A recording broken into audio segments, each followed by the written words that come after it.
ప్రజలు సుఖ సంతోషాలతో జీవించాలని గౌరవ ముఖ్యమంత్రి నారా చంద్రబాబు నాయుడుకు సంపూర్ణ ఆయురారోగ్యాలు జగన్మాత ప్రసాదించాలని దుర్గమ్మ తల్లిని వేడుకున్నారని శ్రీకాకుళం జిల్లా ఆముదాల వలస నియోజకవర్గం శాసనసభ్యులు కూన రవికుమార్ అన్నారు. లలిత త్రిపుర సుందరి దేవి అలంకరణలో ఉన్న జగన్మాతను ఆయన శనివారం దర్శించుకున్నారు. ఆలయ అధికారులు సాంప్రదాయ స్వాగతం పలికారు.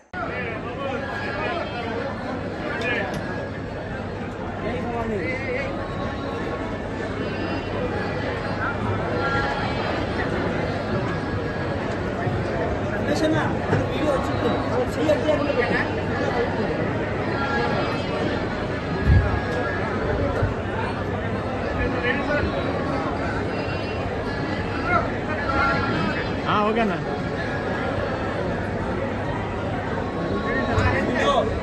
అందరికీ నమస్కారం. జై దుర్గా భవాని. ఈ రాష్ట్రం బాగుండాలి, రాష్ట్ర ప్రజలు బాగుండాలి. ఈ రాష్ట్రం బాగుండాలంటే చంద్రబాబు నాయుడు గారికి ఆ దుర్గామాత నూరేళ్ళ ఆయుష్ ఇవ్వాలని, ఆయన ఆరోగ్యం బాగుండాలని,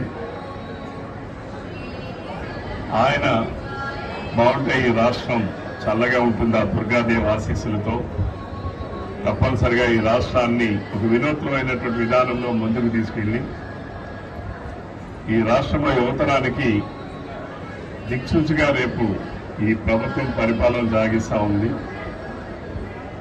ఈ రాష్ట్రంలో ఉన్నటువంటి యువతరానికి అందరికీ కూడా ఒక నవశకానికి నాంది పలికినటువంటి కాలం ఇది. ఆ నవశకాన్ని ఇది చంద్రబాబు నాయుడు గారి శకానిగా ముందుకు తీసుకెళ్లి ఆశీర్వదించాలని చెప్పి నేను ఆ దుర్గమ్మ తల్లిని వేడుకున్నాను. అలానే ఈ రాష్ట్రంలో ప్రజలందరూ ఆయురారోగ్య అష్టైశ్వర్యాలతో ఉండాలని, ప్రతి ఒక్కరూ చంద్రబాబు నాయుడు గారు చేస్తున్న కృషిలో భాగస్వాములు కావాలని, ప్రతి ఒక్కరికి ఆ ఆలోచన ఇవ్వాలని ఆ దుర్గా భవాన్ని వేడుకొని వచ్చాను. మరి ఈరోజు అందరికీ ఆ ఆశీస్సులు ఉండాలని చెప్పి కోరుతూ సెలవు తీసుకుంటున్నాను. Thank you.